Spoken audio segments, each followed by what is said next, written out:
how do you explain when things don't go as we assume? Or better, how do you explain when others are able to achieve things that seem to defy all of the assumptions?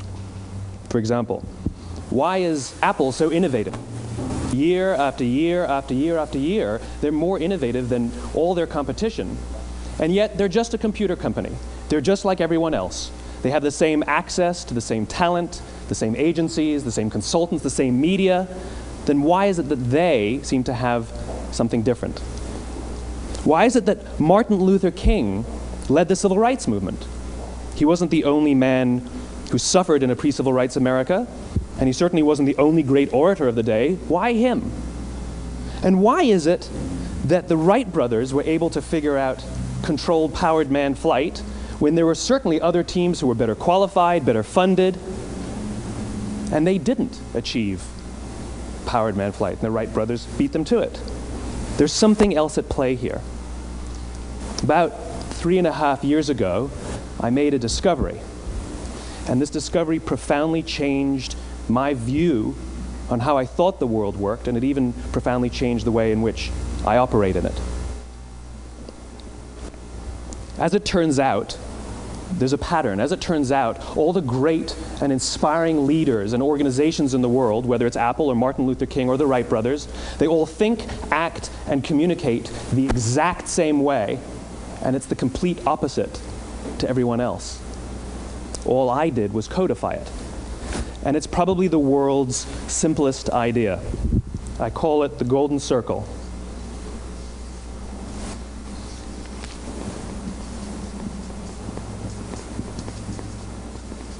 Why, how, what?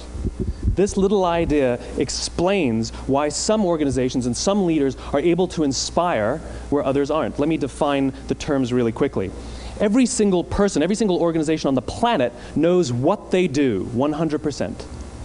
Some know how they do it, whether you call it your differentiating value proposition or your proprietary process or your USP. But very, very few people or organizations know why they do what they do. And by why, I don't mean to make a profit. That's a result. It's always a result. By why, I mean what's your purpose? What's your cause? What's your belief? Why does your organization exist? Why do you get out of bed in the morning? And why should anyone care? Well, as a result, the way we think, the way we act, the way we communicate is from the outside in. It's obvious. We go from the clearest thing to the fuzziest thing. But the inspired leaders and the inspired organizations, regardless of their size, regardless of their industry, all think, act, and communicate from the inside out. Let me give you an example. I use Apple because they're easy to understand and everybody gets it. If Apple were like everyone else, a marketing message from them might sound like this: we make great computers. They're beautifully designed, simple to use, and user-friendly. Want to buy one? Meh. And that's how most of us communicate. That's how most marketing is done, that's how most sales is done, and that's how most of us communicate interpersonally. We say what we do, we say how we're different or how we're better, and we expect some sort of behavior, a purchase, a vote, something like that. Here's our new law firm. We have the best lawyers with the biggest clients. We have, we always perform for our clients, do business with us. Here's our new car. It gets great gas mileage. It has, leather seats. Buy our car. But it's uninspiring. Here's how Apple actually communicates. Everything we do, we believe in challenging the status quo. We believe in thinking differently. The way we challenge the status quo is by making our products beautifully designed, simple to use, and user-friendly. We just happen to make great computers. Want to buy one? Totally different, right? You're ready to buy a computer from me. All I did was reverse the order of the information. What it proves to us is that people don't buy what you do, people buy why you do it. People don't buy what you do, they buy why you do it. This explains why every single person in this room is perfectly comfortable buying a computer from Apple. But we're also perfectly comfortable buying an MP3 player from Apple, or a phone from Apple, or a DVR from Apple. But as I said before, Apple's just a computer company. There's nothing that distinguishes them structurally from any of their competitors. Their competitors are all equally qualified to make all of these products. In fact, they tried. A few years ago, Gateway came out with flat-screen TVs. They're eminently qualified to make flat-screen TVs. They've been making flat-screen monitors for years. Nobody bought one.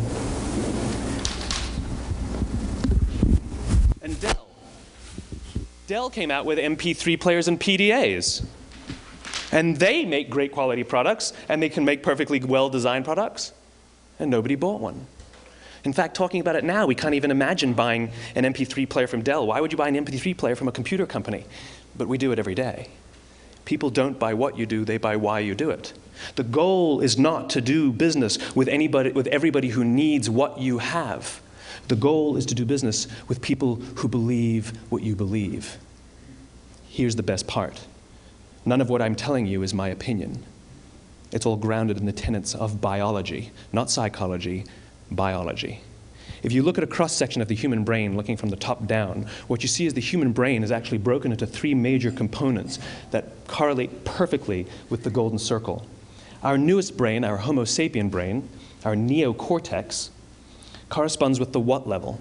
The neocortex is responsible for all of our rational and analytical thought and language. The middle two sections make up our limbic brains, and our limbic brains are responsible for all of our feelings, like trust and loyalty. It's also responsible for all human behavior, all decision-making, and it has no capacity for language. In other words, when we communicate from the outside in, yes, people can understand vast amounts of complicated information like features and benefits and facts and figures. It just doesn't drive behavior. When we communicate from the inside out, we're talking directly to the part of the brain that controls behavior, and then we allow people to rationalize it with the tangible things we say and do. This is where gut decisions come from. You know, sometimes you can give somebody all the facts and your figures, and they say, I know what all the facts and details say, but it just doesn't feel right. Why would we use that verb? It doesn't feel right. Because the part of the brain that controls decision-making doesn't control language. And the best we can muster up is, I don't know, it just doesn't feel right. Or sometimes you say you're leading with your heart or you're leading with your soul. Well, I hate to break it to you, those aren't other body parts controlling your behavior. It's all happening here in your limbic brain, the part of the brain that controls decision-making and not language. But if you don't know why you do what you do, and people respond to why you do what you do, then how will you ever get people to vote for you or buy something from you, or more importantly, be loyal and want to be a part of what it is that you do? Again, the goal is not just to sell people who need what you have. The goal is to sell to people who believe what you believe. The goal is not just to hire people who need a job. It's to hire people who believe what you believe. I always say that, you know, there's if you hire people just because they can do a job, they'll work for your money. But if you hire people who believe what you believe, they work for you with blood and sweat and tears. And nowhere else is there a better example of this than with the Wright brothers. Most people don't know about Samuel Pierpont Langley. And back in the early 20th century, the pursuit of powered man flight was like the dot-com of the day. Everybody was trying it. And Samuel Pierpont Langley had what we assume to be the recipe for success. I mean, even now, you ask people, why did your product or why did your company fail? And people always give you the same permutation of the same three things. Undercapitalized, the wrong people, bad market conditions. It's always the same three things. So let's explore that. Samuel Pierpont Langley was given $50,000 by the War Department to figure out this flying machine. Money was no problem. He held a seat at Harvard and worked at the Smithsonian and was extremely well connected. He knew all the big minds of the day. He hired the best minds money could find, and the market conditions were fantastic. The New York Times followed him around everywhere, and everyone was rooting for Langley. And how come we've never heard of Samuel Pierpont Langley? A few hundred miles away in Dayton, Ohio, Orville and Wilbur Wright. They had none of what we consider to be the recipe for success. They had no money. They paid for their dream with the proceeds from their bicycle shop. Not a single person on the Wright brothers' team had a college education, not even Orville or Wilbur. And the New York Times followed them around nowhere. The difference was Orville and Wilbur were driven by a cause, by a purpose, by a belief. They believed that if they could figure out this flying machine, it'll change the course of the world. Samuel Pierpont Langley was different. He wanted to be rich, and he wanted to be famous.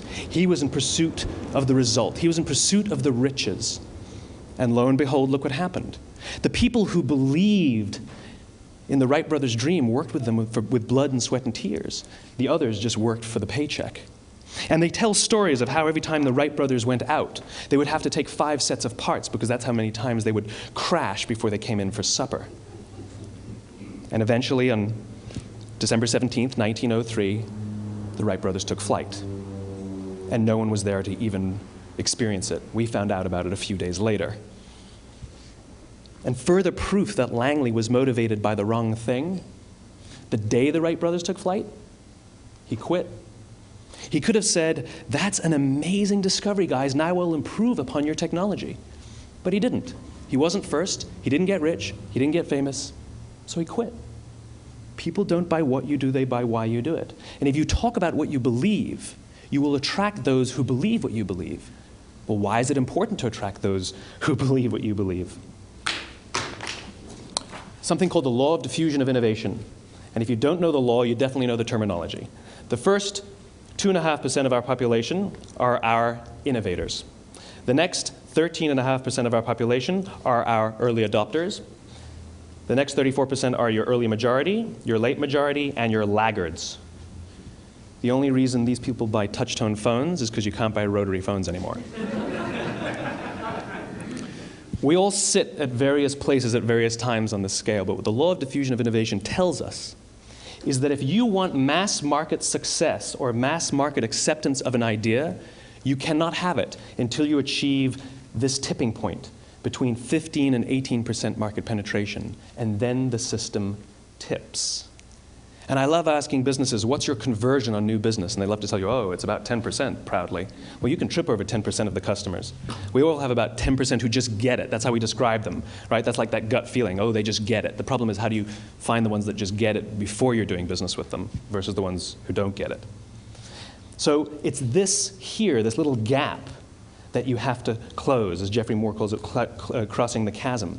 Because you see, the early majority will not try something until someone else has tried it first. And these guys, the innovators and the early adopters, they're comfortable making those gut decisions. They're more comfortable making those intuitive decisions that are driven by what they believe about the world and not just what product is available. These are the people who stood online for 6 hours to buy an iPhone when they first came out, when you could have just walked into the store the next week and bought one off the shelf. These are the people who spent $40,000 on flat-screen TVs when they first came out, even though the technology was substandard.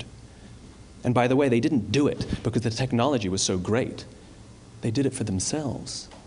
It's because they wanted to be first. People don't buy what you do, they buy why you do it. And what you do simply proves what you believe. In fact, people will do the things that prove what they believe. The reason that person bought the iPhone in the first 6 hours, or stood in line for 6 hours, was because of what they believed about the world and how they wanted everybody to see them. They were first. People don't buy what you do, they buy why you do it. So let me give you a famous example, a famous failure and a famous success of the law of diffusion of innovation. First, the famous failure. It's a commercial example. As we said before a second ago, the recipe for success is money and the right people and the right marketing conditions, right? You should have success then. Look at TiVo. From the time TiVo came out about 8 or 9 years ago to this current day, they are the single highest quality product on the market. Hands down, there is no dispute. They were extremely well funded. Market conditions were fantastic. I mean, we use TiVo as a verb. I TiVo stuff on my piece of junk Time Warner DVR all the time. But TiVo is a commercial failure. They've never made money. And when they went IPO, their stock was at about $30 or $40 and then plummeted, and it's never traded above 10. In fact, I don't think it's even traded above 6, except for a couple of little spikes. Because you see, when TiVo launched their product, they told us all what they had. They said, we have a product that pauses live TV, skips commercials, rewinds live TV, and memorizes your viewing habits without you even asking. And the cynical majority said, we don't believe you, we don't need it, we don't like it, you're scaring us. What if they had said, if you're the kind of person who likes to have total control over every aspect of your life, boy, do we have a product for you. It pauses live TV, skips commercials, memorizes your viewing habits, etc., etc. People don't buy what you do, they buy why you do it, and what you do simply serves as the proof of what you believe. Now let me give you a successful example of the law of diffusion of innovation. In the summer of 1963, 250,000 people showed up on the Mall in Washington to hear Dr. King speak. They sent out no invitations, and there was no website to check the date. How do you do that? Well, Dr. King wasn't the only man in America who was a great orator. He wasn't the only man in America who suffered in a pre-civil rights America. In fact, some of his ideas were bad. But he had a gift. He didn't go around telling people what needed to change in America. He went around and told people what he believed. I believe, I believe, I believe, he told people. And people who believed what he believed took his cause and they made it their own, and they told people. And some of those people created structures to get the word out to even more people. And lo and behold, 250,000 people showed up on the right day, on the right time to hear him speak. How many of them showed up for him? 0. They showed up for themselves. It's what they believed about America that got them to travel on a bus for 8 hours to stand in the sun in Washington in the middle of August. It's what they believed, and it wasn't about black versus white. 25% of the audience was white. Dr. King believed that there are 2 types of laws in this world, those that are made by a higher authority and those that are made by man. And not until all the laws that are made by man are consistent with the laws that are made by the higher authority will we live in a just world. It just so happens that the civil rights movement was the perfect thing to help him bring his cause to life. We followed him not for him, but for ourselves. And by the way, he gave the I have a dream speech, not the I have a plan speech. Listen to politicians now with their comprehensive 12-point plans. They're not inspiring anybody. Because there are leaders and there are those who lead. Leaders hold a position of power or authority, but those who lead inspire us. Whether they're individuals or organizations, we follow those who lead not because we have to, but because we want to. We follow those who lead not for them, but for ourselves. And it's those who start with why that have the ability to inspire those around them or find others who inspire them. Thank you very much.